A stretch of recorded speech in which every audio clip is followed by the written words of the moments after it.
Bonjour à tous. La première chose, c'est que je suis très heureux d'être là. Vous allez comprendre pourquoi. J'ai commencé ma carrière, on va dire professionnelle, dans la viticulture.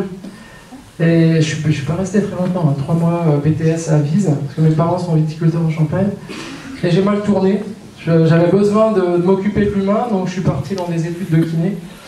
Et j'ai eu essentiellement une carrière dans le sport de haut niveau, puisque j'ai été diplômé en 89 de mon diplôme de kinésithérapeute. Et en 90, je rentrais pas très loin avec Giroud au centre de la GIA, que vous connaissez, hein, donc l'équipe de foot. Et puis après, je vous raconterai. Je suis rentré en équipe de France pendant 26 ans et j'ai décidé, c'est moi qui ai décidé au mois de mars de mettre un terme à cette aventure. C'était pas forcément du goût de l'entraîneur, mais j'ai envie d'être utile dans d'autres métiers. J'ai fait le constat que, comme je voulais intituler, votre métier c'est du haut niveau, et vous n'avez pas la chance, comme des sportifs de haut niveau, d'avoir une garde rapprochée, je veux dire, un encadrement qui vous permet de ne pas faire d'erreur avec votre corps, de mieux le préparer. Donc la passerelle, elle n'a pas été compliquée du tout. Hein, c'était de se dire, bah oui, un sportif, qu'est-ce que j'ai pu faire pendant toutes ces années avec les sportifs? Eh bien, je vais essayer de le transférer dans le monde du travail, que ce soit dans la VT, dans le BTP, dans l'agri, donc voilà. Donc les enjeux, ils sont importants, parce que je pense qu'aujourd'hui, on n'a pas cette culture du corps dans notre pays. On a tendance à être trop consommateur de médicaments, mais pas acteur de sa santé. C'est pas une condamnation, mais pour être acteur de sa santé, il faut avoir des connaissances. Et la stratégie, elle est vraiment là, c'est de se dire, si vous connaissez davantage votre corps, eh bien, fort à penser que vous ferez peut-être un peu moins d'erreurs et qu'il ira mieux aujourd'hui, demain et pendant de longues années. Même si le métier, comme un métier de viticulture, est quand même compliqué. Donc l'idée, ce matin, c'est de faire un petit peu un constat dans un premier temps, et puis que vous repartiez quand même en ayant appris quelque chose. Donc je vais faire des petits zooms sur le mal de dos. Hein. Alors si vous avez vos téléphones, il y a des petits flashcodes, vous pourrez me répondre si vous avez eu mal au dos ou pas. Donc comme ça, je vais avoir un petit peu une cartographie de la salle. Des problèmes d'épaule. Et ce qu'il faut comprendre, c'est que quand on connaît un petit peu comment fonctionne une colonne vertébrale, un dos, une épaule, eh bien, on sait quand on fait bien et on sait quand on ne fait pas bien. Donc ça, c'est quelque chose d'important. Mais on ne vous l'a jamais appris. Donc voilà, aujourd'hui, sur le temps d'une heure, on va essayer un petit peu de comprendre tout ça ensemble. Mais toujours en comparant avec ce qu'un sportif de haut niveau il fait. Il n'a pas le choix, sa carrière elle est courte. On lui demande beaucoup, mais vous, votre carrière est quand même un peu plus longue. Et vous ne faites pas. Donc voilà, j'ai pris un petit peu des situations qu'on rencontre. Vous verrez qu'en fait, au fil de la communication, dans chaque situation, il y aura toujours un bon choix qui respectera des données qui sont dictées par l'anatomie et la biomécanique, et il y aura un choix qui ne sera pas forcément bon. Et comment vous allez percevoir si votre choix n'est pas bon? C'est la douleur. Et la douleur, c'est quelque chose de fabuleux, parce que c'est un indicateur qui vous dit, ah non, si je continue, ça va pas le faire. Hein. Donc, en introduction, alors, en tant que professionnel de santé, pour moi, c'est une chance de rentrer dans des établissements, c'est une chance d'aller dans certaines entreprises. Pourquoi? Et parce qu'en allant vous voir travailler, je comprends la cause de vos problèmes. Quand les gens viennent me voir à mon cabinet, ok, il y a un problème de cervical, le lombaire, on fait ce qu'il faut, on soulage, mais on ne guérit pas. Si on veut guérir les gens, il faut aller sur le lieu de travail, comprendre pourquoi ils ont mal. Et c'est à ce moment-là qu'il faut essayer de réagir, comme un sportif de haut niveau. Un sportif de haut niveau, on est là pour, je vous ai dit, le contrôler, l'accompagner, de manière à ce qu'il fasse le moins d'erreurs possible, qu'il soit le plus souvent sur le terrain et au top niveau. Donc c'est ça, c'est comment dire, ce modèle-là sur lequel je vais vraiment m'inspirer. Et puis, je vous ai dit, dans mon métier, on parle beaucoup de rééducation, sauf que dans rééducation, il y a quoi? Il y a éducation. Et dans plein de domaines, cette éducation a été insuffisante. C'est ça qu'il faut essayer de rattraper. Alors, mieux vaut tard que jamais. Hein. Donc on est là pour vous, je suis là pour vous. Je suis là pour vous donner des conseils, on est là pour vous guider, vous accompagner. vous permettent de mieux utiliser votre corps au quotidien. Et la richesse de ça, c'est quoi? C'est que c'est valable au travail, pour votre vie professionnelle, mais c'est également valable pour votre vie privée. Donc c'est des connaissances qu'on devrait tous avoir. Malheureusement, si on ne fait pas partie du monde médical, on ne les a pas forcément. On peut les avoir quand on a eu un problème, une hernie discale, où là vous croisez quelqu'un qui va vous donner des bons conseils, mais tant que ça va bien, généralement, les conseils, vous ne les avez pas. Donc on est vraiment sur le développement de la prévention. Alors la prévention, c'est quoi? On verra tout à l'heure. C'est mettre en place des choses de manière à ce que le corps reste le plus longtemps possible en état de bon fonctionnement. Donc je vous ai dit, fils de viticulteur, j'aime le vin, quand même. J'ai passé plus de 25 ans avec l'équipe de France, 150 sélections avec Laurent Blanc et Didier Deschamps. Je vous dis ça parce que vous allez voir qu'il n'y a pas de hasard par rapport aux résultats. C'est comme une entreprise, il n'y a pas de hasard dans la vie, il ne faut rien négliger. Et la santé, quand on s'occupe de sport de niveau, c'est fondamental. Si on va voir l'effectif en pleine possession de ses moyens, eh bien, on doit être vigilant par rapport à ça. Et une entreprise, c'est pareil. Si elle veut bien fonctionner, il faut que les salariés soient en forme, soient dans un bon état d'esprit. Donc on peut vraiment faire des passerelles entre le sport de haut niveau et le monde du travail. Donc j'ai travaillé en club en France, j'ai travaillé en Angleterre aussi. Et ça a été pour moi la découverte d'une autre façon de faire, d'autres mentalités, beaucoup plus respectueuses que chez nous par rapport aux employeurs, et puis d'une autre culture du corps. Je vous dirai tout à l'heure, le football français, il a évolué grâce à quoi, d'après vous? Grâce aux joueurs qui sont allés jouer en étranger. En 98, il y avait peu de joueurs qui ont été champions du monde, qui évoluaient dans notre championnat. Et depuis, c'est tout le temps pareil, en 2018. Mais pourquoi? Parce qu'ils se sont imprégnés d'une culture qui est différente, et c'est la culture du corps. Donc je vous raconterai ça tout à l'heure. Et puis donc, ça fait quand même... c'est pas récent, hein. J'interviens dans le monde du travail, ça fait 8 ans aujourd'hui. Je le faisais déjà en parallèle avec mon travail en équipe de France, mais comme aujourd'hui ça prend des proportions, j'ai développé tout un réseau de collègues comme moi qui souhaitent passer à autre chose, être moins dans le soin, mais plus dans la prévention. Donc sur toute la France, j'ai tout un réseau qui évolue dans différentes entreprises. Alors le constat, c'est celui-ci, comme le sportif de haut niveau, votre corps, c'est le plus bel outil que vous possédez. Alors, je connais bien le milieu viticole, on parle souvent du matériel, de l'organisation, on repense le travail des sols, mais à un moment donné, bon sang, il faut s'intéresser à l'homme. Et se dire, oui, les douleurs des anciens, peut-être qu'on peut les améliorer. C'est le métier qui rentre, c'est des choses qu'on devrait moins entendre. Pourquoi? Parce que peut-être qu'il y a possibilité de faire autrement. Alors oui, on peut toujours trouver des solutions dans le matériel, mais la solution dans le matériel, elle aura toujours ses limites. Et souvent, attention, on ne fait que déplacer les douleurs. Hein, je prends l'exemple du sécateur. Sécateur manuel, les problèmes, ils étaient où? Voilà.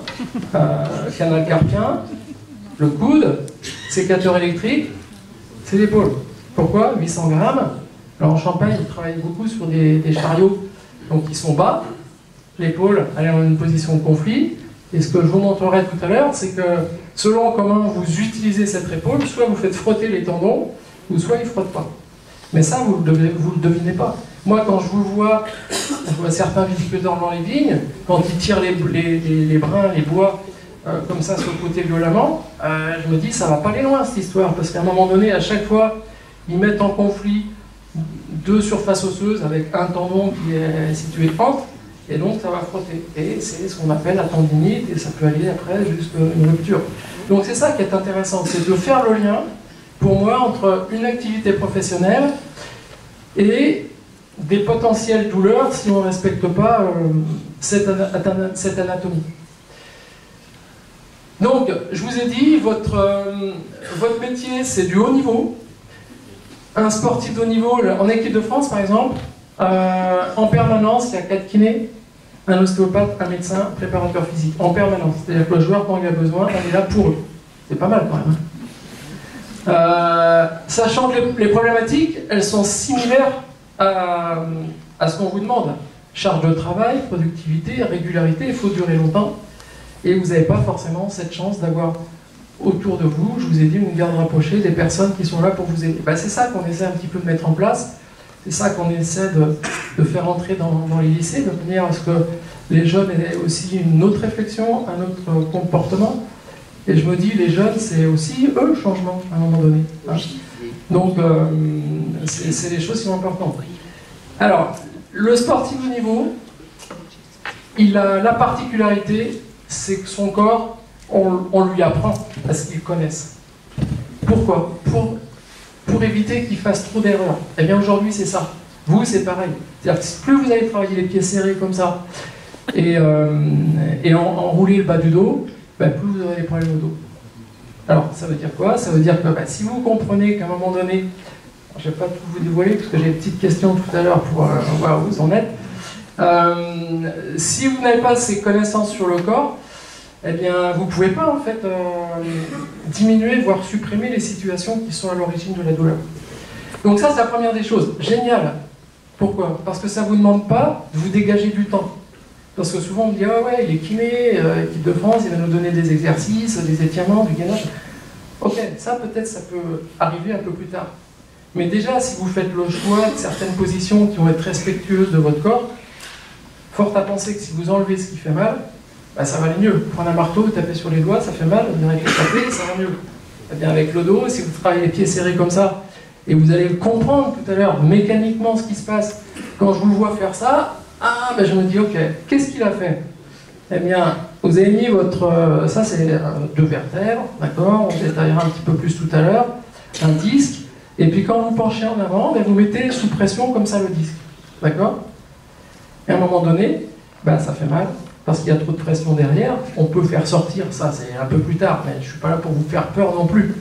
Je suis là aussi pour vous expliquer comment ça fonctionne. Vous, quand vous faites ça, vous cherchez à répartir les pressions, à faire rentrer en gros ce que vous avez fait un peu sortir. Donc ça déjà c'est un signe que si vous faites ça, vous mettez en contrainte vos disques et c'est parce que les situations elles ne sont pas adaptées. Même si les lignes sont basses, on verra, je vais vous donner des solutions par rapport à ça. Il faudra les entendre. La seule chose, c'est que je ne pourrai jamais faire à votre place. Donc, soit vous avez envie de faire, et aujourd'hui, je travaille beaucoup avec les vignobles. J'étais à Saint-Émilion la semaine dernière, beaucoup de vignobles champenois. Sincèrement, ceux qui ont envie de changer, ils ont des résultats.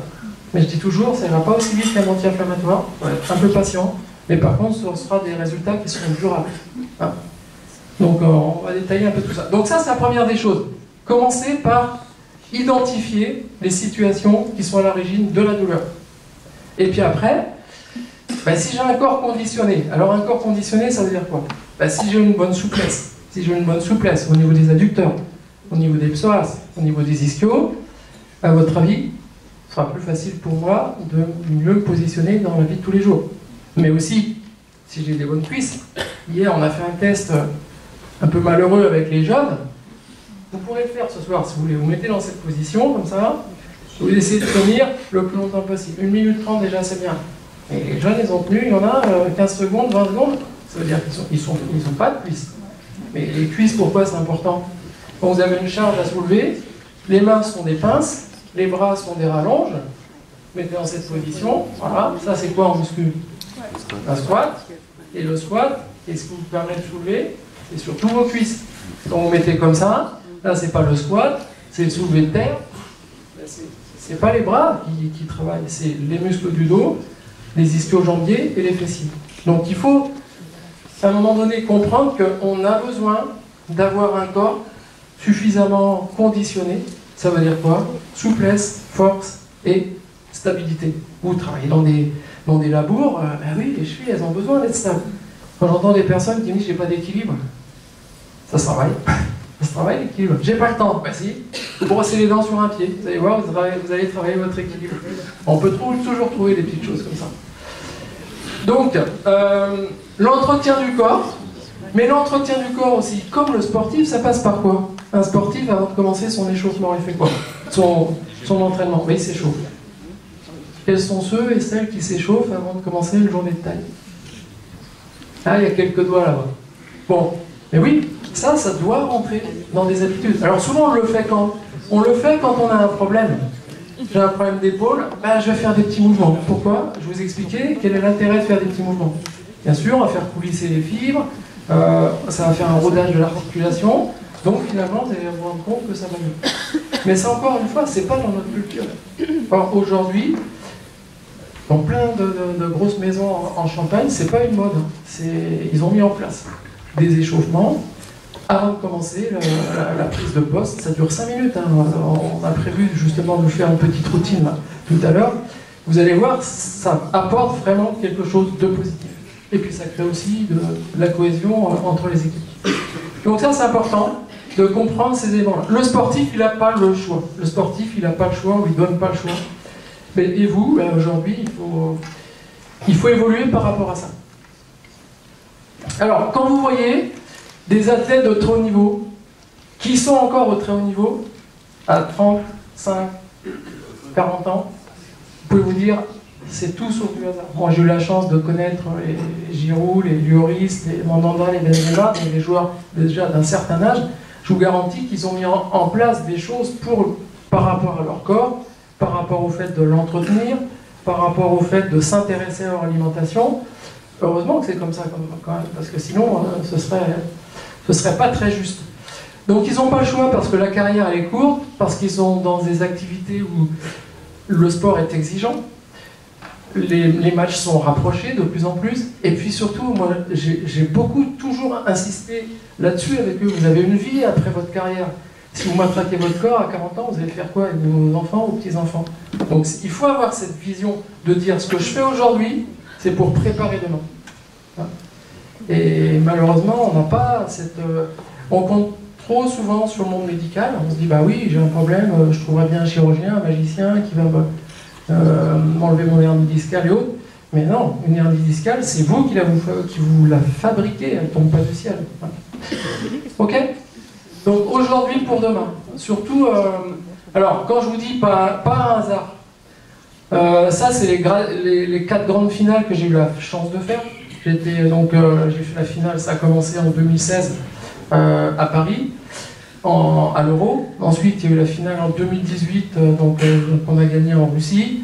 Il y a eu la finale de la Ligue des Nations gagnée, et puis la finale qu'on a perdue l'année dernière à cette époque au Qatar. Mais ça, c'est pas un hasard non plus. C'est pas un hasard parce que on a besoin d'avoir un groupe en forme, on a besoin d'un groupe où il y a une cohésion, on a besoin d'avoir un staff soudé, d'avoir le moins possible de blessés pour être performant. Eh bien vous, c'est pareil. Si on prend aujourd'hui des statistiques au niveau des... Alors, j'aime pas trop les TMS. Hein. Les TMS, schématiquement, c'est les pathologies qui touchent à la carrosserie. Donc les tendons, les muscles, les articulations, la colonne vertébrale, les nerfs, bon voilà, c'est ça. Statistique de la personne de la MSA la semaine dernière en Gironde, 80% des maladies professionnelles sont des TMS, 80%. Hein.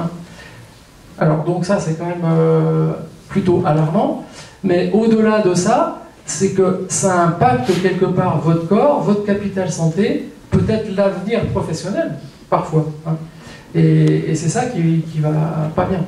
Donc aujourd'hui, on sait que si on veut arriver à une croissance d'entreprise, à pérenniser des résultats, eh bien on a besoin de personnes en forme. Et c'est ça aussi l'enjeu. Donc ça veut dire quoi? Eh bien, essayons de ne plus voir certaines situations. Alors ça, c'est des images qui ont été prises hier pendant les travaux pratiques de la VITI. L'éducation, elle part de là. Hein. Essayons de ne plus voir certaines situations de manière à voir reculer les problèmes de TMS. Que ce soit dans la vie professionnelle, mais également dans votre vie privée. Mais ça, du coup, ça passe par quoi? La connaissance du corps. Donc, un rappel rapide de ce que sont les TMS pour que vous compreniez bien l'origine des TMS et surtout les solutions qu'on peut adapter. Donc le TMS, je vous ai dit, je passe, c'est tout ce qui touche à la carrosserie, d'accord? Au départ, ça fait mal, après, ça peut gêner dans les activités de la vie courante, Et ça peut aller jusqu'à une incapacité fonctionnelle. Je ne peux pas faire ce que j'ai l'habitude de faire parce que ça fait mal. Donc je compense. Ensuite, les causes, eh bien, vous l'avez compris, c'est une maltraitance du corps, un non-respect de certaines choses parce que le corps ne connaît pas suffisamment. Donc non-respect de l'anatomie, dépassement de ses limites. Ah bah oui, il y en a qui me disent, quand je pose des petits questionnaires comme ça, devant une charge lourde, vous réfléchissez, ou ça passe ou ça casse. On a une réponse, ça passe ou ça casse. Mais quand c'est cassé, on fait comment? C'est compliqué. Donc ça, c'est des raisonnements, ça doit être enlevé de votre esprit. Donc le dépassement de ses limites, l'absence d'entretien, de préparation, de récupération. Donc ça, sont vraiment les causes des TMS. Et du coup, les solutions, eh bien, c'est déjà d'éviter les erreurs, éviter les situations qui sont à l'origine des douleurs. Mais on est là pour vous accompagner, on est là pour vous aider à les identifier de manière à ce que vous fassiez le moins d'erreurs possible. Et puis après, peut-être faire des exercices complémentaires de manière régulière. Je suis raide au niveau des ischios. Alors les ischio-jambiers, il faut que je fasse peut-être un petit peu d'anatomie quand même. Les ischio-jambiers, c'est les muscles qui pètent bien chez les footballeurs. Les muscles qui sont derrière, qui sont fibreux, mais qui sont hyper intéressants parce que c'est ceux qui retiennent le buste quand vous penchez vers l'avant. Mais ils ont la particularité d'être fibreux. Ah, ça veut dire quoi? Ça veut dire que plus ils sont fibreux, mais moins ils vont être extensibles. Et moins ils sont extensibles, quand j'ai besoin de me pencher comme ça, le dos il va faire ça. Et à un moment donné, c'est le dos qui prend. Donc une des clés, déjà si vous ne voulez pas avoir mal au dos, oui, on a compris, c'est de se dire, j'adopte mes bons positionnements, mais si je suis souple des ischios, ce sera encore mieux, parce que ce sera plus facile de bien se positionner. Donc ça, ce sont des choses qui sont importantes à comprendre, et surtout, c'est vous qui décidez des positions que vous allez utiliser. C'est ça qui est génial, quoi. Comme c'est vous qui décidez de ce que vous mangez. Donc c'est vous qui êtes aux manettes de votre corps. Donc du coup on s'aperçoit, là je vous ai mis des atteintes de poignets, alors on peut parler des problèmes de poignets. Déjà il faut avoir un sécateur qui coupe, parce que oui effectivement il y a le côté matériel, mais le matériel, j'ai fait une formation là, ça s'appelle le fil, quelqu'un connaît ne perdez pas le fil, organisé par la MSA, c'est une super formation où en fait ils vous font tester des sécateurs, un qui est affilé, l'autre qui est moins affilé, et on s'aperçoit que quand on a besoin de forcer, vous vous rendez pas compte parce que ça coupe pas bien le bois, deux, vous forcez sur votre anatomie. Donc ça, ce sont des choses qui sont importantes à comprendre, et de se dire que finalement si j'ai des douleurs à droite, à gauche, c'est parce qu'il y a quelque chose qui ne va pas. Donc du coup, je suis désolé de vous l'apprendre, mais l'homme construit petit à petit ses problèmes. L'homme construit petit à petit ses problèmes, parce que, aussi bien dans votre vie privée que dans votre vie professionnelle, eh bien, il y a une mauvaise utilisation du corps. Alors je dis toujours, oui, l'homme il connaît mieux son téléphone portable que son corps. Oui, malheureusement. Et on fera la démonstration tout à l'heure. Et vous allez voir que finalement, avec davantage de connaissances, vous serez plus responsable. Aujourd'hui, ce qu'on souhaite, nous, le monde de la santé, vous voyez bien, c'est compliqué, de plus en plus de burn-out, de plus en plus de déserts médicaux. Vous voulez un rendez-vous chez un kiné, il faut attendre 3 semaines, c'est pas normal. Il faut que vous ayez le moins possible besoin du monde médical. Ça, c'est une vérité. Donc, et être davantage acteur de sa santé. Donc vous voyez que finalement les douleurs, au bout du compte, elles ne sont pas toujours à cause du travail, à cause de l'employeur, mais c'est vous qui gérez mal des situations. C'était génial, ce matin on était avec le personnel de la cuisine, là, des cuisines et du nettoyage dans le lycée. On leur a demandé, dites-nous les situations où vous vous sentez, vous n'êtes pas à l'aise avec leur corps, avec votre corps. Donc on est allé dans les bacs de vaisselle, on leur a montré il y a toujours des possibilités. Il y a toujours des possibilités. Après, il faut vouloir changer, il faut déjà les comprendre, il faut vouloir changer. Mais en tous les cas, c'est top. Alors l'évolution, regardez, j'ai fait encore un parallèle, et puis après on va rentrer un peu plus dans le détail. L'évolution dans le sport et dans le monde du travail, c'est quoi? Quand j'ai commencé à Auxerre, l'échauffement, ça représentait une trentaine de minutes. D'accord? Les joueurs, ils arrivaient, ils s'échauffaient. C'est pas beaucoup, 30 minutes. La préparation du corps, plutôt, je vais utiliser. Et puis aujourd'hui, c'est au moins, avant que les joueurs rentrent sur le terrain, il s'est passé au moins 90 minutes. Ça veut dire quoi? Ça veut dire qu'on a Ça, c'était ma mission quand on avait des grandes compétitions, c'est d'aller sur les sites en amont pour pouvoir vérifier qu'on pouvait avoir ces conditions de travail pour le joueur, que ce soit à l'hôtel, que ce soit au camp d'entraînement et que ce soit dans les stades de match. Ça veut dire que le joueur, il travaille sur son corps. Il fait ses tirs, il fait du gainage, alors en fonction de ses besoins, en fonction de son poste, en fonction de... Mais ils ne sont pas là, les mains dans les poches, assis sur le banc dans le vestiaire. Et ça, je vous ai dit, ça a été amené surtout par les joueurs qui sont expatriés, qui sont allés jouer à l'étranger, notamment en Angleterre, où il y a vraiment une culture du corps, en Italie, en Allemagne. C'est les 3 pays où ils sont quand même beaucoup en avance sur ces préparations. Mais les jeunes sont inspirés de ça. Ceux qui suivent un peu l'équipe de France, les Tchouameni, les Jules Koundé, sont des joueurs qui travaillent énormément sur le corps, alors que dans les années 90, ça n'existait pas. Donc ça, c'est une évolution, mais pourquoi? Mais parce que finalement, dans le foot, le matériel, qu'est-ce qui peut évoluer dans le matériel? Les crampons, ça ne va pas faire changer grand-chose. Donc, mis à part le textile, il n'y a rien. Ils n'ont pas d'autres moyens et solutions que de s'intéresser à leur corps. Donc ça, c'était vraiment le constat que j'ai pu faire pendant toutes ces années où j'ai accompagné les équipes. Et mon rôle, moi, c'était celui-là. J'étais beaucoup dans la prévention, j'étais beaucoup sur le... Oui, je massais aussi les joueurs, mais j'étais vraiment dans ce côté prévention avec ces joueurs. Donc voilà, je vous dis, le matériel, il évolue, hein, vous en avez tous conscience. L'organisation est repensée, on pense plus alternance, c'est bien l'alternance. Donc vous n'avez pas taillé depuis 8 mois et que vous prenez le sécateur, vous commencez le lundi une semaine. Si c'est un sécateur, mais si vous n'avez pas préparé un peu les articulations avant, ça va peut-être pas bien aller. Mais c'est comme si que vous inscriviez à un marathon sans préparation, quelque part. Donc c'est souvent quand même du bon sens. Donc l'organisation a été repensée, mais à un moment donné, l'homme, il doit aussi évoluer et changer son comportement. Donc c'est faire évoluer les mentalités, mais pour ça, vous avez besoin d'être guidé, et c'est ce qu'on fait ensemble avec les jeunes du lycée, c'est les guider. Et je suis très heureux qu'il y ait des pilotes, parce qu'aujourd'hui, c'est pas parce que je vais venir avec un beau discours devant les élèves une fois, 2 fois, 10 fois que ça va fonctionner. Pourquoi? Mais parce qu'il faut répéter, répéter, répéter.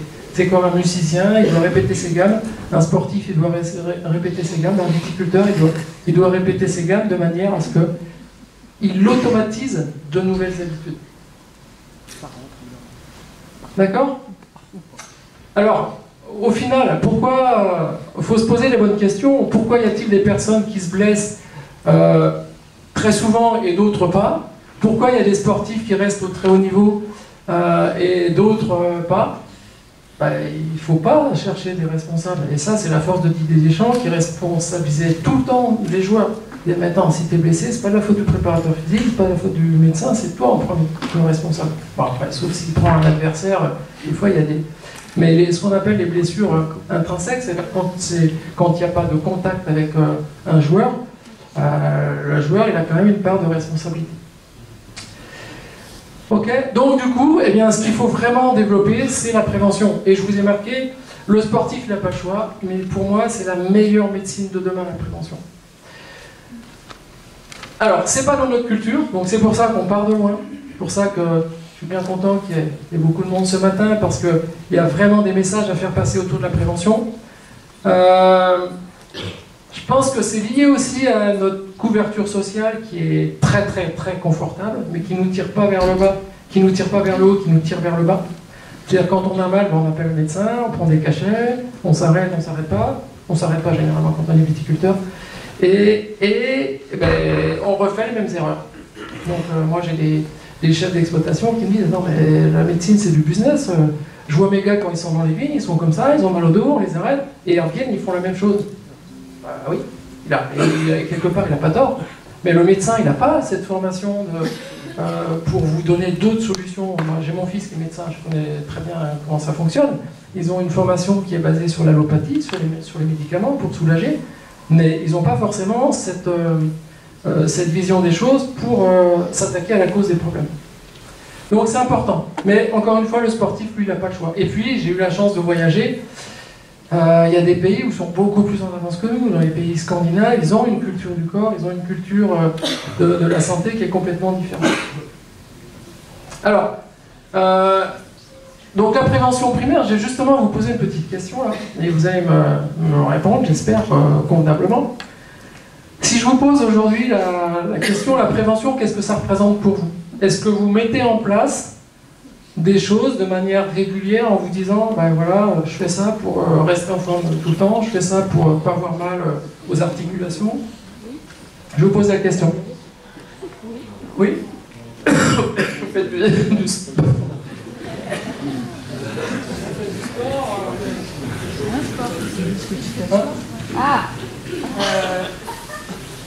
Bon, vous allez voir, la démonstration qu'on va faire, elle est fabuleuse. Je vous pose la question, qui a mal aux dents? Qui se brosse les dents? Bon, ça marche. Donc, la plus belle des préventions, c'est ça. La plus belle des préventions. Ils ont été trop forts, les dentistes. Écoutez-moi, les dentistes qui sont rentrés dans les écoles, écoutez, en 1880, les dentistes, ils sont rentrés dans les écoles. Qu'est-ce qu'on attend? Pourquoi? Parce que si je pose la question maintenant, qui souffre à souffrir du dos? Voilà. Bon. Mais qu'est-ce que vous faites pour votre dos? Vous brossez le dos? Non. Ben non. À un moment donné, la démonstration elle est remarquable parce que finalement, on a pas mal sur une région du corps, on l'entretient, on a mal au dos, on ne sait pas ce qu'il faut faire, on ne change pas nos habitudes, on pourrait faire un peu de gainage, mais c'est ça qu'il faut vraiment essayer de comprendre avec du bon sens et de la logique. Mais pour ça, vous avez besoin de vous faire aider. Enfin, ça, c'est une évidence. Alors, regardez, à l'époque, Louis Pasteur disait « Il faut mieux s'attacher à prévenir les maladies que les abandonner à leur développement pour tenter ensuite de les guérir. » C'est exactement ça, la prévention. D'accord? Alors, là, si vous sortez vos téléphones, vous pouvez flasher le QR code.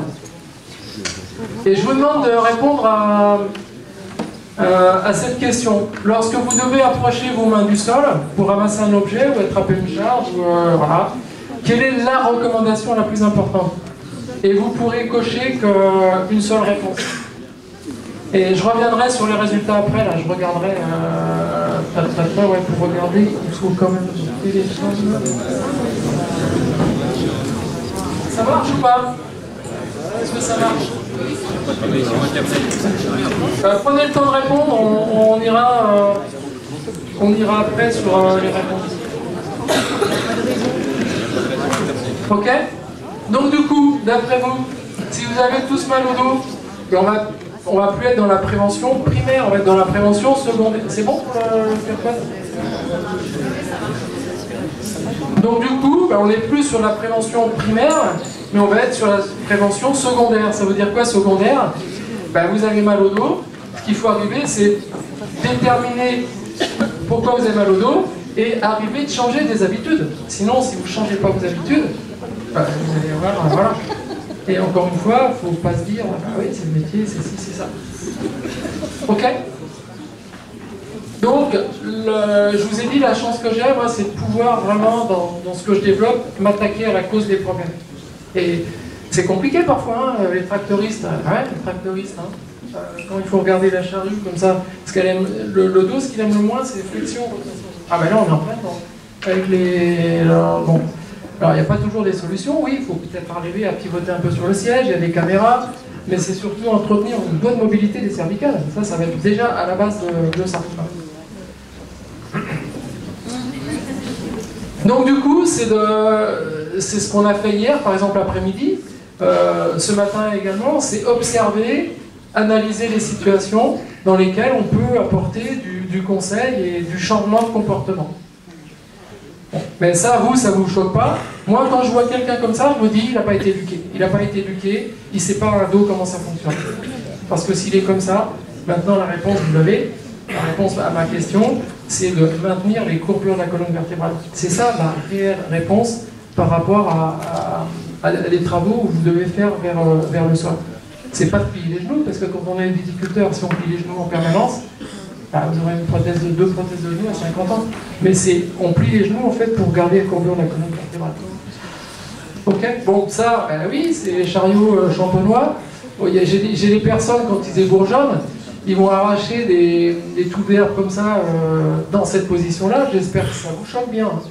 Parce que quand on n'a pas les épaules dans le même plan que le bassin, quand vous êtes en rotation comme ça, au niveau du disque, c'est ce qui est le plus délétère. Et regardez, ce qu'il faut comprendre, c'est que ça, c'est des vertèbres lombaires. Et au niveau, bon, je suis désolé, vous voyez peut-être pas beaucoup là-bas, mais vous viendrez voir après, au niveau des vertèbres lombaires, elles s'encastrent comme ça, c'est des articulaires, et il y a très peu de possibilités de rotation. Alors qu'au niveau dorsal, c'est ce qu'on appelle les facettes articulaires, ça. J'espère que ça vous donnera, ça va éveiller votre curiosité. Au niveau lombaire, eh bien, il y a très peu de rotation possible parce que les vertèbres, elles sont imbriquées. Au niveau dorsal, les facettes articulaires, elles sont plates, ce qui fait qu'il y a de la rotation qui est possible au niveau dorsal. Donc, allez chercher les rotations au niveau dorsal, mais n'allez surtout pas essayer de chercher des rotations au niveau lombaire. Et si vous les cherchez, ben, c'est le disque qui va compenser, qui va se mettre en torsion, et c'est lui qui va vous faire mal après. Ah, mais le corps humain, c'est un... Donc là, qu'est-ce qui va pas? Ben, l'organisation, elle est pas bonne du tout, parce que ce qu'il aurait fallu, au moins, dans ce cas-là, et c'est valable pour ceux, peut-être, qui lassent les chaussures, voilà, c'est de se dégager et de descendre comme ça. Là, il n'y a aucun souci. Ma courbure, elle est respectée. Si je suis les pieds serrés comme ça, et en plus, un mouvement de rotation, le disque, il prend plein cours. Donc, commencez à comprendre que dans chaque situation, il y aura un bon choix et un choix qui sera pénalisant pour votre corps. Et ça, bon, la force de notre sélectionneur actuellement, c'est vraiment de se dire, je m'entoure de personnes, d'un staff, où chacun est là pour bonifier le joueur. C'est-à-dire que moi, dans mon domaine, j'étais là pour faire grandir le joueur, de manière à qu'il connaisse mieux son corps, de façon à ce qu'il l'utilise le mieux possible. C'était pareil au niveau de nutrition, au niveau sommeil. Cette diapo-là, je vous l'ai laissée pourquoi? Pour vous, que vous preniez conscience aussi que les TMS sont multifactoriels. C'est pas lié qu'à la position du corps, mais si vous mangez matin et soir au McDo, ça va pas bien aller. Si vous dormez que 6 heures par nuit, ça va bien aller. Donc en fait, c'est un tout, c'est ce qu'on appelle les piliers de la santé. Les piliers de la santé, la gestion du corps, la nutrition, la qualité du sommeil et la gestion du stress. Donc du coup, la méthode que j'ai mis en place, qui est un peu, on va dire, provocatrice, 0 TMS, je vous promets 0 TMS si vous mettez en application nos recommandations et nos conseils, eh bien, elle est vraiment basée sur l'éducation et la connaissance du corps, de manière à mieux gérer les situations du quotidien pour faire reculer les TMS. Ça va? Et pour moi, le comprendre, il est fondamental.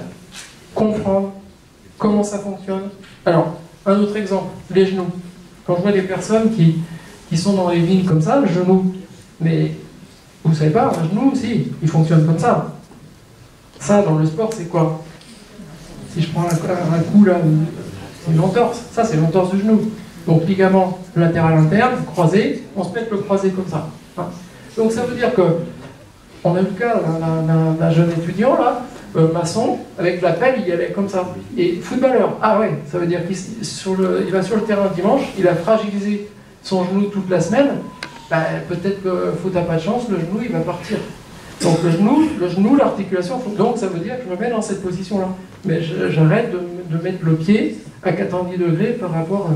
Bon, mais ça c'est des choses que vous devinez seulement quand la douleur elle arrive au niveau du compartiment interne du genou. Bon, c'est important. Donc comprendre, se situer, évaluer, on va vous évaluer pour voir un petit peu où est votre niveau de connaissance, pour voir où est votre niveau de souplesse, de force aussi, donc c'est intéressant. Et puis après, ben, on va vous apprendre. Mais en gros, notre mission, elle s'arrête là, c'est à vous de faire derrière. Sauf que comme ça vous oblige à changer les habitudes, si on n'est pas là, comme dans les lycées, à contrôler, à surveiller, à vous accompagner, bah, vous allez vite repartir dans vos travers et ça ne marchera pas. Donc c'est ce qu'on essaie de mettre en place aussi avec les entreprises, un accompagnement sur une année, au moins. Et ça fonctionne. Donc on va aller un petit peu plus... Ouais, j'ai encore un peu de temps, ça va. Donc les 3 points qui sont importants, c'est ça, c'est bonne connaissance du corps. Donc on va parler un petit peu des lombaires, là, comme ça vous allez repartir avec des éléments concrets et intéressants pour vous. Et puis on fera un petit échauffement tous ensemble. Ouais. Alors, bon, je passe sur l'évolution. Si je parle de l'évolution, hein, ça c'était mon grand-père dans les années 50, hein, viticulteur avec la Haute, en Champagne et autres. Bon, on s'est aperçu quand même qu'on a cherché à moderniser l'activité, de réduire le temps de travail, les exigences physiques, et il y a toujours autant de mal de dos. Donc c'est là où il faut se poser quand même les questions. Bah, c'est de se dire que, déjà, on a un mode de vie favorable aux problèmes de dos, mais surtout, l'éducation, elle n'a pas évolué par rapport aux années 50. Et pour moi, c'est vraiment un problème d'éducation. Donc c'est une région qui est courte, hein, je vous refais un petit peu d'anatomie là. C'est une région qui est courte. Quand je vous dis que le corps humain, il est bien fait, les vertèbres lombaires, elles sont beaucoup plus massives, en volume, importantes. Les disques lombaires sont plus épais qu'au niveau cervical, tout simplement parce que, naturellement, il y a plus de contraintes au niveau de cet étage-là. Donc déjà, au départ, on part avec quand même un squelette qui est constitué par rapport aux contraintes possibles. Donc ça, c'est déjà pas mal. Les contraintes, eh bien, on y arrive. Tant que vous allez garder votre courbure. Et pour garder la courbure, on verra, il y a des positions qui sont... Mais vous les connaissez, quand vous êtes en pente, vous mettez dans cette position-là, en position de fente. La fente, c'est une position qui va permettre de garder votre courbure. Mais le point commun entre la fente, le squat ou le soulevé de terre, c'est que, regardez, j'ai pas les pieds serrés. Et le fait d'avoir les pieds serrés, déjà, je descends un peu mon centre de gravité. Donc ça, ce sera un point essentiel à retenir. Quand je maintiens ma courbure, eh bien, les pressions elles sont axiales. Quand je casse ma courbure, les pressions elles sont obliques, et il se passe ce que je vous ai montré avec ma vertèbre. Ok, vous allez me dire, et alors? Et alors, ben, il y a 300 kg de pression. Vous ramassez un sécateur par terre, comme ça, il y a 300 kg de pression sur les derniers disques. On va voir que quand vous prenez une charge de 25 kg, ça passe à 600 et quelques kilos de pression. Mais c'est pareil au niveau cervical, donc arrêtez de téléphoner comme ça. Voilà. Tous ceux qui sont comme ça, là, vous allez penser à moi, dans 20 ans, vous allez avoir l'arthrose au niveau des cervicales. Donc j'ai pas dit qu'il ne fallait pas téléphoner, mais vous mettez comme ça change tout.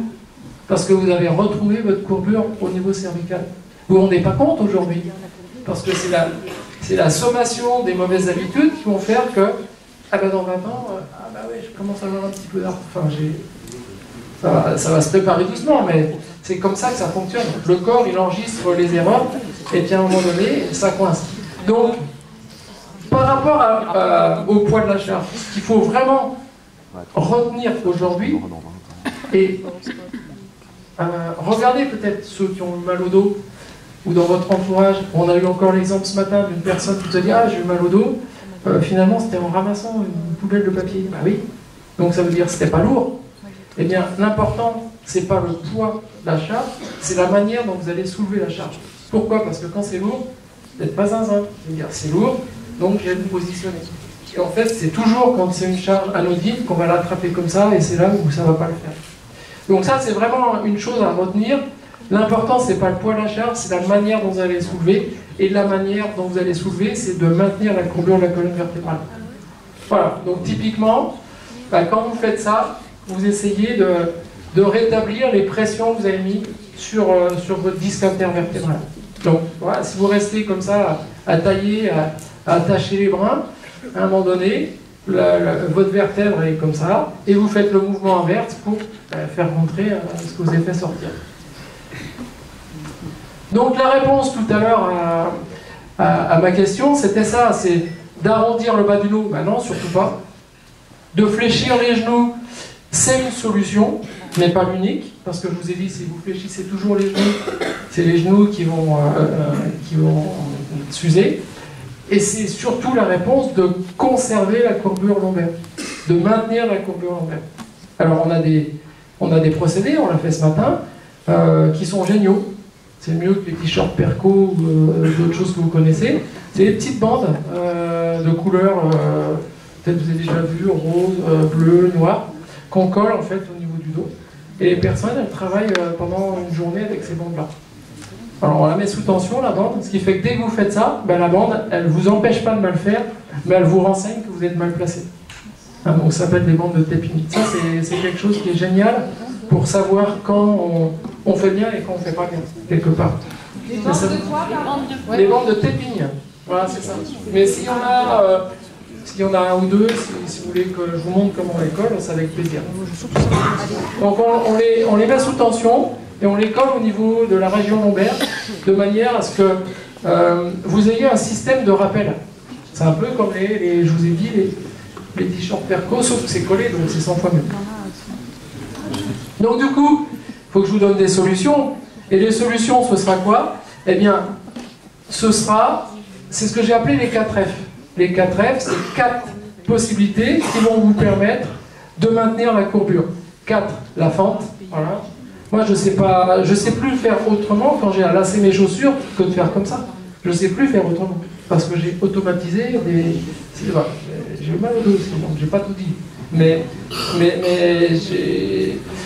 je peux vous dire, s'il y en a qui veulent avoir mal au dos, je peux vous dire ce qu'il faut faire, je peux vous donner des recettes, mais je peux vous donner des recettes aussi pour ne pas avoir mal au dos. Hein. Donc la fente, c'est vraiment une position qu'il faut utiliser. Vous brossez les dents, ben vous mettez en position de fente, plutôt que d'être comme ça. Et vous allez voir que c'est en changeant toutes ces habitudes comme ça au quotidien, vous épluchez des légumes, vous lavez les mains, vous mettez en position de fente comme ça, votre dos il est relâché. Ensuite, c'est... deuxième F, c'est le good morning. Alors ça, c'est les rugbyman. En muscu, ils appellent ça le good morning, le soulevé de terre. Bon, et moi, il me fallait un F, donc j'ai mis fesses en arrière. Et en fait, quand vous mettez comme ça, ce qu'il faut comprendre, c'est que le bassin, il bascule, il se déplace de l'avant vers l'arrière. Et ça, c'est l'une des meilleures positions, parce que pas trop de travail au niveau des cuisses, et pas trop de contraintes au niveau des genoux. Quand vous avez besoin d'aller derrière votre rangée de vigne, ben soit vous faites comme ça, soit vous faites comme ça. Et c'est possible. Et vous allez aussi vite. Si vous avez automatisé le mouvement, vous allez aller aussi vite que par rapport à ce que vous faisiez d'habitude. La flexion des genoux et faire balancier. Faire balancier, c'est quoi? C'est j'ai besoin d'attraper quelque chose de loin comme ça. Si je me mets dans cette position, vous voyez bien que ma courbure elle est respectée. Donc ça, c'est vraiment la clé de la réussite, adaptable à tous les métiers. Et il suffit juste, vous allez comprendre, c'est de distribuer le travail. J'aime bien cette expression de distribuer le travail. Plutôt que d'être tout le temps comme ça, mais quand je peux me mettre en fente, je me mets en fente. Quand je peux me mettre plus en flexion de genou. Et puis vous allez vous rendre compte que sur la matinée, vous n'allez pas toujours impacter les mêmes régions, la même zone. Vous n'allez pas faire travailler les mêmes muscles. Mais prendre l'habitude. Donc voilà, vous voyez, quand vous mettez en position comme ça en appui devant un plan de travail, eh bien votre dos, la courbure, elle est maintenue. Pareil quand vous allez à attraper quelqu'un, ou un enfant, ou... Ça va? Alors là, il y a un exercice qui est intéressant, j'ai pas pensé à amener mes bâtons.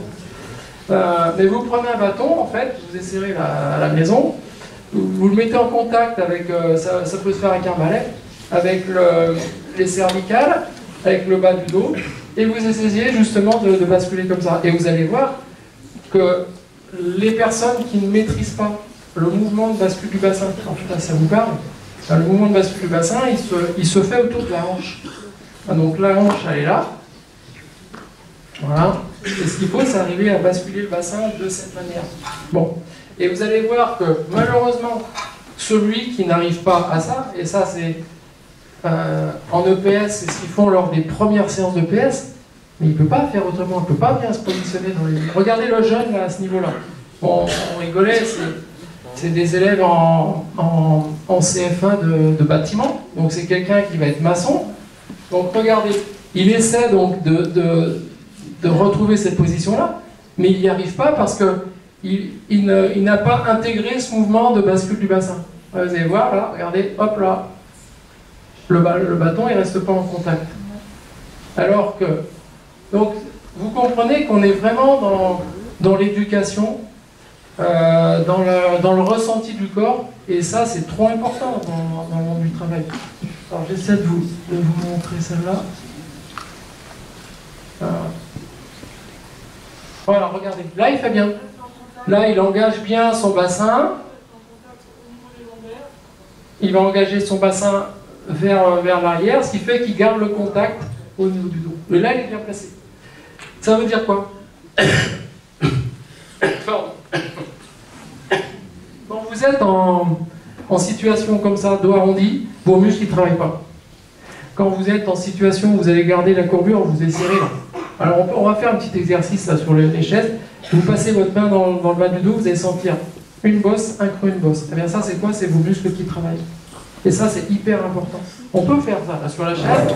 Vous mettez sur l'avant de votre siège et vous laissez aller. Et vous passez la main comme ça dans le bas du dos. Il faut comprendre son corps et le ressentir. Et vous allez dire, bah oui c'est tout plat. Vous mettez les mains au niveau des fessiers et vous tendez les coudes comme ça, d'accord? Et vous repassez votre main et vous allez dire, ah bah oui, les muscles ils se sont tendus. Oui, oui, les muscles là ils travaillent, ils vous protègent. Hein. Et c'est ça qu'il faut rechercher. C'est-à-dire quand je suis comme ça, mes muscles ils travaillent. Quand je suis comme ça, mes muscles ils ne travaillent pas. C'est les disques qui prennent plein pot. Donc vous voyez que l'enjeu est vraiment important. Alors regardez, pas compliqué, mais ça j'espère qu'il faut qu'il y ait un collectif, c'est ce qu'on disait tout à l'heure, il faut qu'il y ait un collectif autour de ces notions de santé. Quand vous voyez quelqu'un, moi je ne peux pas laisser un gamin faire ça, je ne peux pas. Vous voyez celui qui est bien placé et celui qui n'est pas bien placé. Et l'idée c'est ça, c'est d'intégrer cette gestion du corps dans le travail. Ok, il faut qu'il coupe les bons brins, d'accord, mais s'il est bien positionné quand il coupe ses brins, c'est quand même mieux. Bon. Et je dis toujours, reconnaître les erreurs de positionnement des autres, c'est formateur pour soi et c'est avancé aussi. D'accord?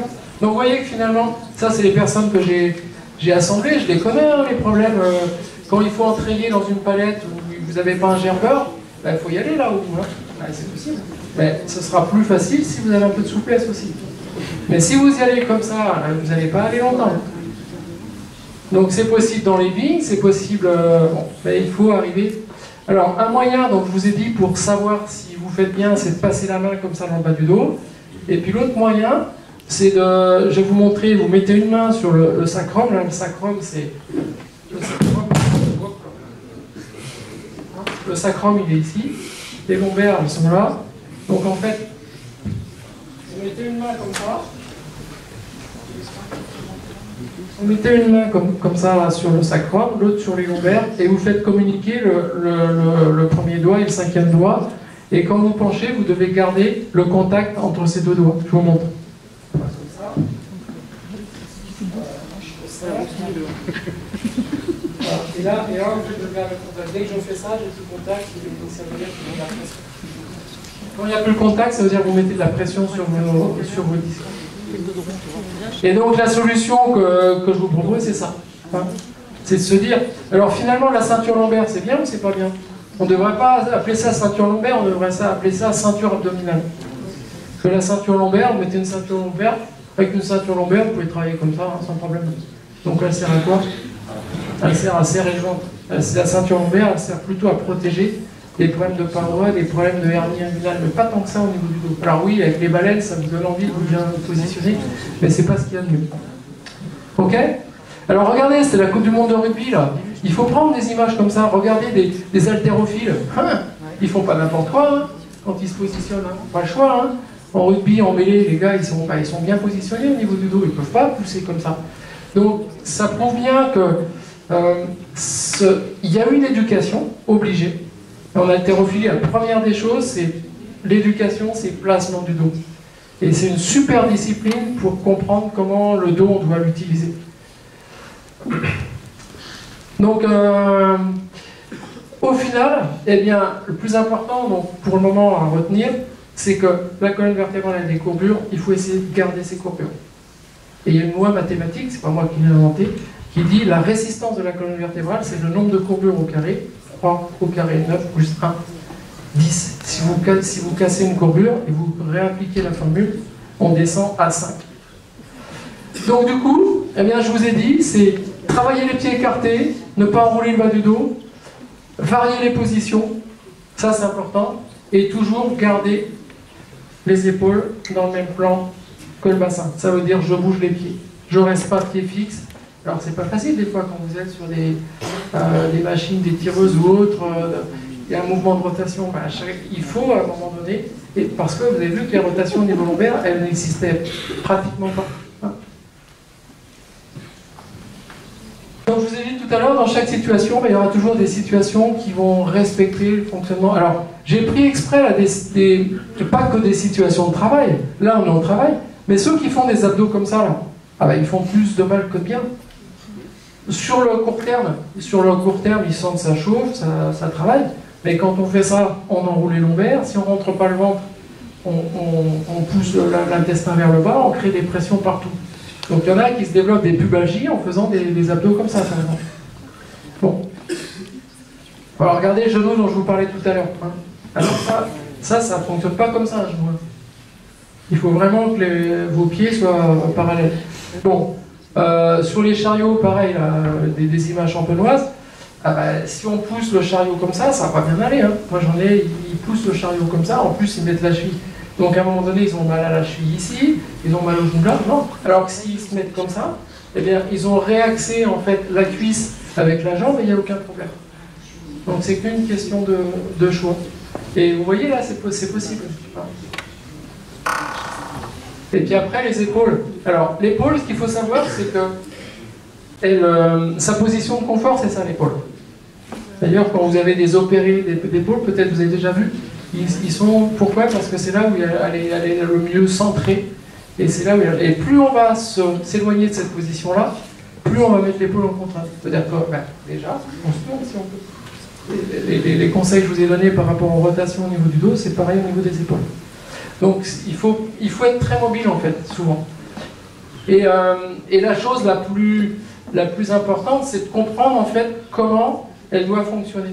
Quand vous faites un mouvement, vous pouvez essayer, faites un mouvement comme ça sur le côté, vous allez sentir que c'est pas très fluide. Ben non, parce que quand vous faites ça, regardez, vous arrivez très vite en contact, les deux os arrivent très vite en contact. Donc ça veut dire que si brutalement vous tirez comme ça, vous démarrez un moteur thermique sur le côté, à un moment donné, vous allez écraser, vous allez coincer là. Alors que si vous faites dans le sens-là, dans le sens avant-arrière, regardez là, il n'y a rien qui coince. Il n'y a rien qui coince, il y a plein de dégagements. Et moi, je sais que j'ai des viticulteurs qui avaient des problèmes d'épaule en fonction du côté où ils taillaient, parce qu'en Champagne, en même temps, ils tirent les bois. Enfin, ils coupent et ils tirent les bois. Alors, s'il n'y a pas eu de prétaillage, et en plus, il y a les briques, donc c'est plus compliqué. Donc, si on est droitier et qu'on taille à gauche de la route, et on n'a pas de dégagement en fait pour tirer comme ça, il tire sur le côté. Il change simplement de côté de taille. Bon, je ne parle pas de la coude contre la main, mais moi je vois le côté anatomie. Et bien là, il tire les bois dans ce sens-là, et du coup, il n'y a plus de problème au niveau de l'anatomie. Bon. C'est des petites choses qui sont malgré tout importantes, mais qui sont vraiment rattachées à la connaissance de l'anatomie. Il n'y a pas un médecin qui va vous parler de ça, c'est dommage, parce que l'origine de la douleur, elle est vraiment à travers ce que je vous ai montré là. Ok pour l'épaule? Donc ça, pour le moment, tout ce que je vous ai dit, ça ne vous prend pas de temps. Il suffit d'y penser dans votre quotidien. Maintenant, on arrive sur une partie où, oui, si vous voulez avoir un corps adapté, conditionné, ça va vous obliger à faire des petits exercices en plus pour vous. Donc des petits exercices de... Alors, voilà, vous avez un autre flashcall là, qui pratique régulièrement. Alors régulièrement, c'est au moins 2 fois par semaine. Des exercices de renforcement musculaire, des exercices d'étirement, de détente, de yoga, des exercices de gainage. Donc je vous pose la question. Et il y en a encore un, je ne fais pas d'exercice régulièrement. Donc vous flashez, puis les résultats, on les fait. Bon, c'est important. Alors c'est pas non plus de se prendre 1 heure tous les jours, mais c'est... Retenez l'exemple du brossage des dents. Enfin, retenez l'exemple du brossage des dents. Pourquoi ne pas entretenir ses articulations? Pourquoi pas entretenir sa qualité musculaire? On doit être dans cette même dimension, quelque part. Donc du coup, eh bien, on fait des évaluations. Alors ça, c'est des évaluations qu'on fait avec les élèves pour voir quel est leur niveau de souplesse au niveau des ischios. C'est pas compliqué. Vous mettez dans l'angle d'une porte la fesse contre le mur et il faut que votre jambe elle soit tendue à la verticale. C'est pas une grande souplesse, hein, mais c'est ce que j'appelle la souplesse minimum de base qu'on devrait tous avoir pour arriver à bien se positionner au quotidien. Bon, ça c'est l'exercice sur les cuisses, ok. Hein, donc ça c'est ce qu'on appelle l'équerre. Un angle de mur, vous mettez dans un angle, eh bien, le dos dans l'angle, vous essayez de mettre le pied contre le mur et l'autre contre l'autre mur, à 90 degrés. Ça, c'est pour mesurer quoi? La souplesse des adducteurs. Les adducteurs, on en a besoin quand on veut vraiment écarter un petit peu les jambes. Et puis ça, c'est le fameux exercice sur les cuisses. Bon, donc ça veut dire quoi? Ça veut dire qu'à un moment donné, eh bien, en entretenant votre musculature, votre stabilité, votre souplesse, ben, ce sera plus facile pour vous au quotidien. Les joueurs, vous pensez que pour arriver à des amplitudes comme ça, c'est pas par hasard, hein, ils travaillent, hein. Pas le choix, pas le choix. Et du coup, ça va vous faciliter la tâche. Plus facile d'utiliser et de positionner son corps au quotidien, d'accord, dans les lignes, n'importe où. Moins de compensation, ben oui, forcément, puisque vous avez plus de souplesse et autres. Meilleure stabilité et répétition des efforts facilités. Ok?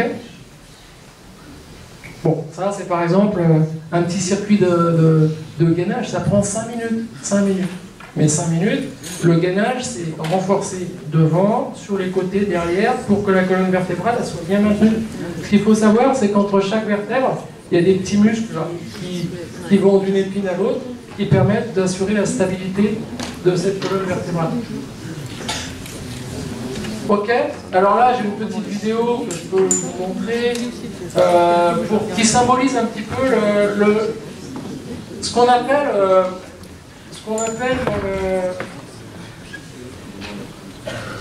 appelle dans le foot la préparation invisible, la phase cachée un petit peu. Hein. Donc ça c'est vraiment quotidiennement les joueurs ils viennent travailler pour entretenir leur corps tout simplement, avoir un corps plus réactif par rapport aux contraintes qu'on leur demande. Regardez le dos, vous avez vu, il est bien placé son dos là. Bon, mais parce que il y a de l'éducation derrière et ils savent qu'à un moment donné, c'est des choses qui sont indispensables pour leur carrière, mais pour leur post-carrière aussi. Hein. Ça, c'est important. Mais ça, c'est tous les jours, hein, pratiquement. Bon, ils ont le temps, vous allez me dire, oui. Ils ont plus le temps. Mais c'est une question de priorité aussi. C'est une question d'envie. Ok? Et puis donc, on arrive à ces fameux échauffements.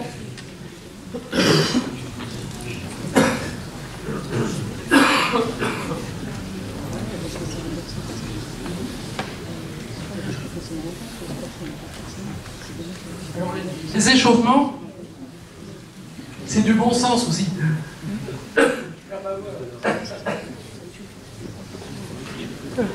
Pendant les vendanges avec une équipe de viticulteurs, des pastilles. Non, ce qu'il faut comprendre en fait, c'est que quand vous levez le matin, les articulations, elles ne sont pas bien lubrifiées. Les fibres musculaires, elles coulissent comme ça. Les fibres musculaires, pourquoi j'arrive à faire ça avec mon coude? Parce qu'il y a des fibres qui coulissent comme ça. Et le matin, les fibres ne coulissent pas bien. Et les récepteurs de l'équilibre sont endormis. Donc il faut réveiller tout ça un petit peu. D'où l'intérêt de faire... alors prenez... Des fois, ayez des images peut-être un peu simplistes, mais du chat. Le chat, il sort de sa sieste, il s'étire. À un moment donné, bon, il met en route son corps quelque part. Pour lui faciliter peut-être un son, pour lui faciliter peut-être un démarrage. Et c'est de se dire... sincèrement, toutes les équipes avec qui on a pu le faire, ils ont adoré.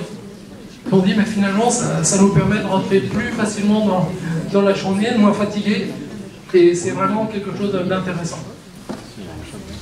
Mais c'est pas faire des exercices pour faire des exercices, c'est faire des exercices qui ont du bon sens. Le bon sens, c'est quoi? Ben, je vais me mettre en position accroupie, ben, je vais faire quelques squats avant, au début de mon échauffement. Je vais aller en position de fente, ben, je vais faire quelques fentes. Je vais devoir tirer les bras. Bah, je fais quelques petits exercices au niveau de mes épaules. Hein. Et ce qu'il faut savoir, c'est que l'épaule, c'est pas une articulation, c'est 5 articulations.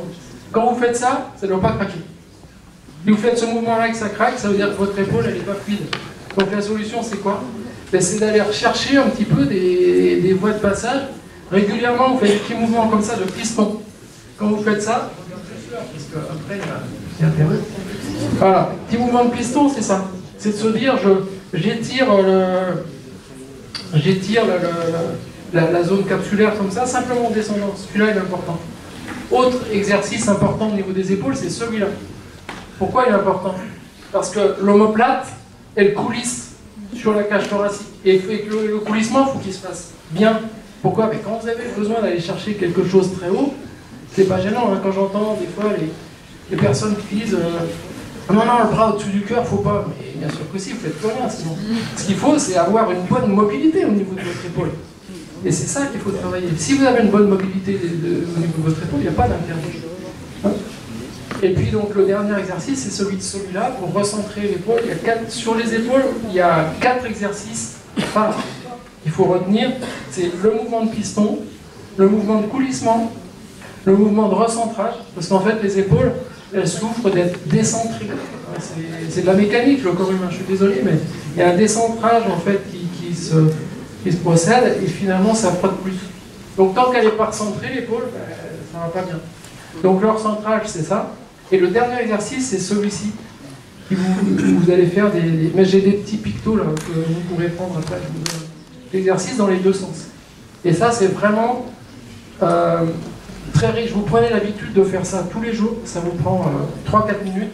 Vous allez voir vos épaules, elles vont revivre. Ok? Donc ça, c'est voilà, avant la période de vendange avec toute l'équipe. Bon, c'est un peu festif, c'est sympa. Hein, mais... Donc là, je vous propose, si vous voulez, on va peut-être pas tout faire parce que ça va être compliqué, mais simplement la première partie qui concerne les épaules, de faire un petit échauffement en musique, simplement pour vous rendre compte ce que ça donne.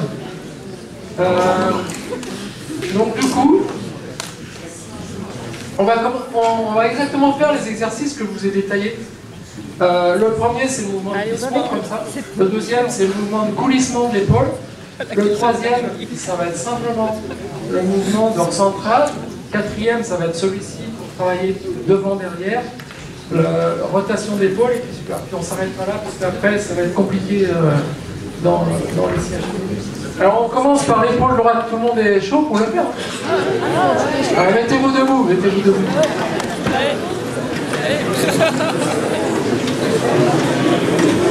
On commence par l'épaule droite.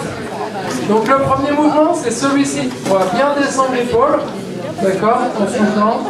Le deuxième, ça va être ça, comme ça, comme ça. Chercher le plus loin possible, bien sentir l'omoplate qui coulisse. Ce qu'il faut comprendre, c'est ce qu'on cherche à faire.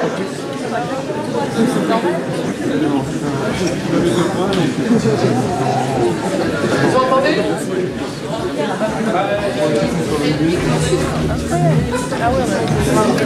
On descend. On descend. Voilà, on pousse bien vers le bas. Et on change de côté. Donc c'est pas cardio, hein, c'est pas physique, c'est simplement de la préparation articulaire. On descend doucement. Et en fait, en timing, en tout, ça dure 4 minutes 30. Donc on va chercher comme ça, on va chercher comme ça, voilà, on va chercher le plus loin possible. Alors c'est pas trop dans vos habitudes, hein, je suis désolé, mais il faut que ça devienne. Voilà. Et là, on inspire et on souffle.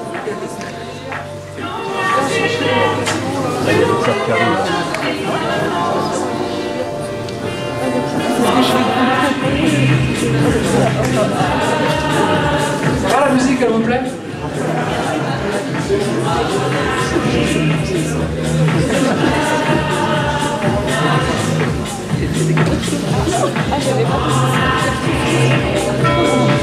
Okay, on change, on pousse comme ça, on écarte.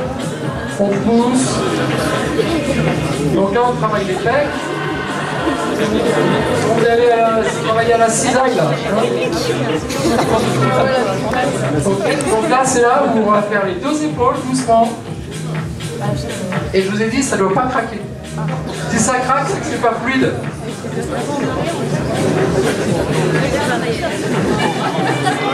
Et on change de sens.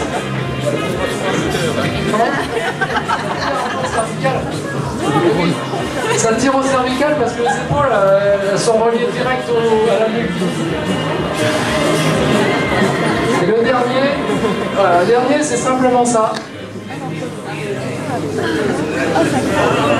Quand vous attrapez une charge comme ça, c'est les muscles opposés qui travaillent.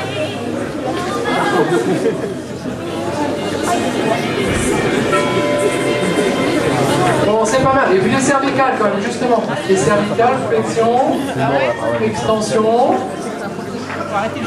Voilà, après, avant une journée de tracteur, là, ça, il faut vraiment les travailler, les cervicales. Hein. Flexion. Et les avant-bras. Vous allez tailler. Voilà. On travaille comme ça. On remonte bien le poignet pour travailler les épicondyliens, là. Voilà. Mais vous voyez, c'est pas long. Et on change de côté.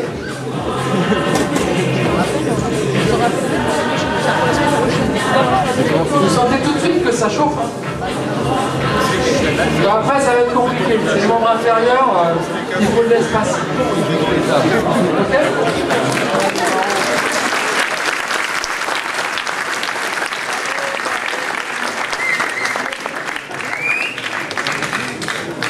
Alors, je ne sais pas s'il y en a qui font beaucoup de travail de bureau. Vous êtes tous actifs. Mais ça, c'est quelque chose que je propose dans les bureaux. Hein, comme il y a souvent des machines à café, ce qui serait bien, c'est de faire un peu de gym quand vous allez prendre le café, vous êtes assis pendant 8 heures par jour et faites une petite gym à pause café. Bon. Comment les crampes, il y a beaucoup de... Il peut y avoir pas mal de causes. Bon, donc ça c'est des échauffements. Et puis après, ce qui serait bien, c'est comme un sportif de niveau, pouvoir faire des petits exercices, des fois de récupération en fin de journée. Alors on utilise beaucoup des rouleaux de massage, vous allez voir avec des grands élastiques et des tapis. Donc je vais vous montrer, j'ai une petite vidéo. Voilà. Ça c'est pas des outils qui sont réservés aux sportifs de haut niveau. Hein. Ça c'est utilisé par plein de personnes. Donc le rouleau d'automassage, alors bon, vous allez voir, c'est un rouleau un peu comme en polystyrène, où on peut l'utiliser sur le dos, on peut l'utiliser au niveau des membres inférieurs, on peut l'utiliser sur le haut du corps. Voilà. Mais ça c'est vraiment un outil qui est intéressant pour remettre un peu le corps en état de marche. Il y en a qui utilisent ça ou pas? Ou il y en a qui connaissent, non? Non, pas trop. Ceux qui font du sport. Ouais. Mais c'est... Quand on prend l'habitude, franchement, d'utiliser les petits outils comme ça, je vous dis, c'est 2-3 minutes par jour, ça change la vie. Ben, encore une fois, ça c'est pour entretenir la mobilité au niveau des membres inférieurs, au niveau de la hanche.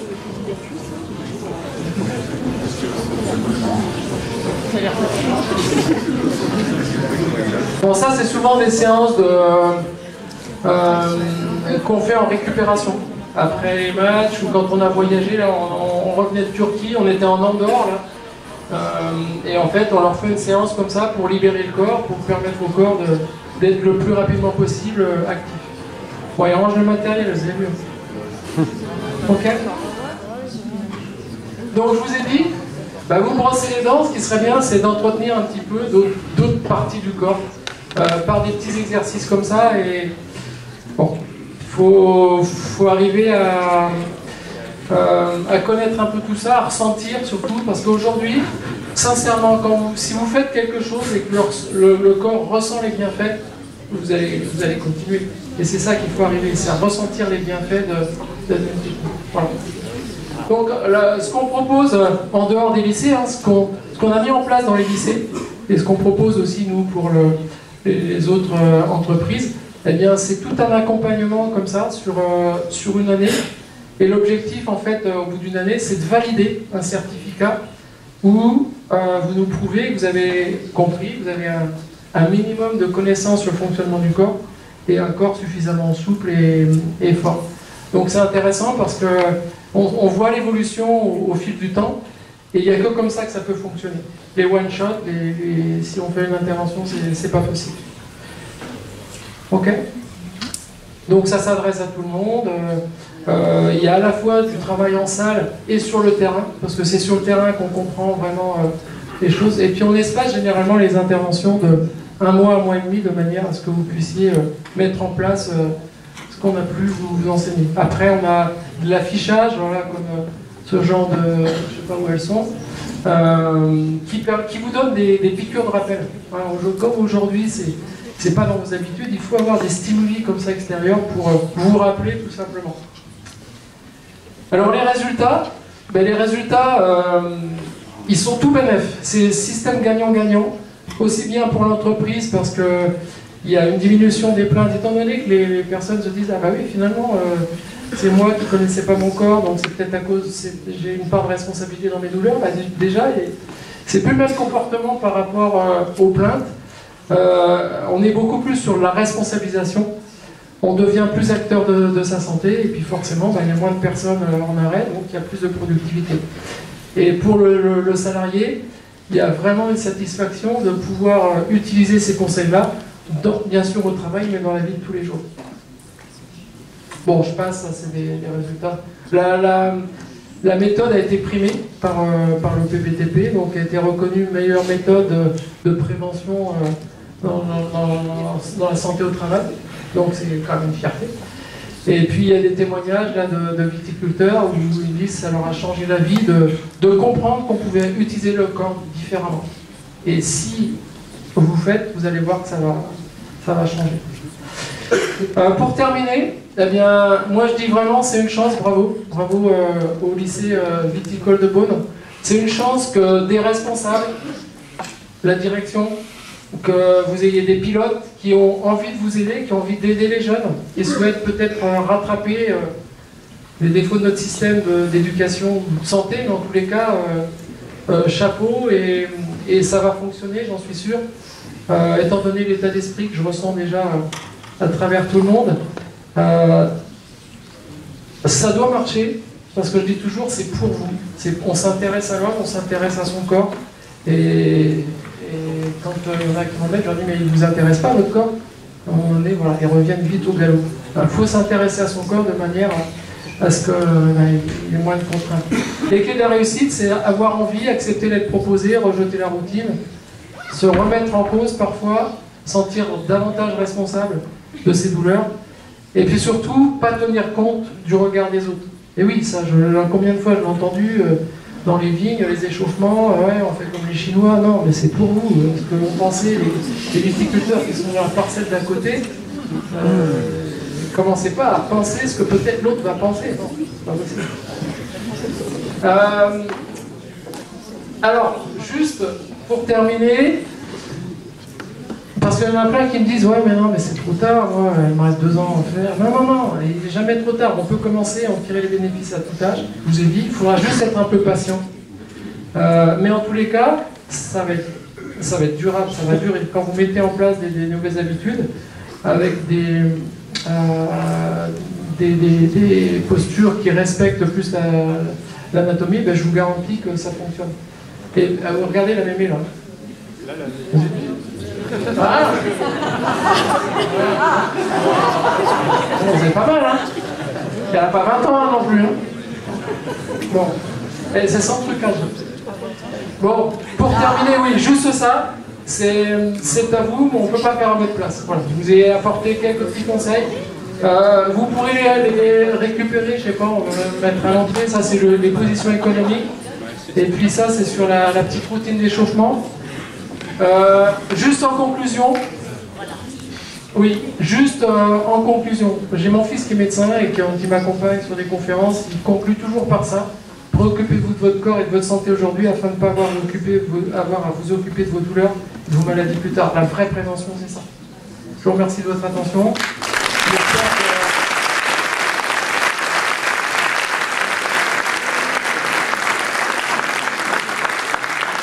J'espère que j'aurai réussi à sensibiliser quelques personnes et que vous allez penser à votre corps.